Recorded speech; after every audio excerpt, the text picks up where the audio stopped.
In this video, we will run through installing HA4i on the network system. This will be a high-level overview, as the steps will mostly follow the previous video, installing HA4i on the management system. We will restore HA4i SN using the HA4i 7.2 save file. Next, we will accept the agreement with F8. This time we are going to reply with *net because this will be the target system. The same information will be collected on this system as discussed on the source. For the remote system field, enter the address of the management system that was configured in the previous video.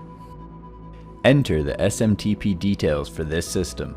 We will use our local internal email for this demo. Because the network system is a lower release level, going from 7.3 to 7.4, we can set the target release to *current.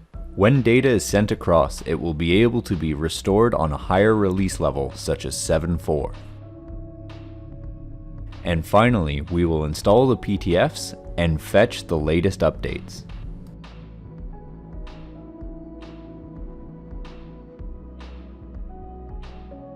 For a more detailed view of installing PTFs, see our video installing HA4i PTFs.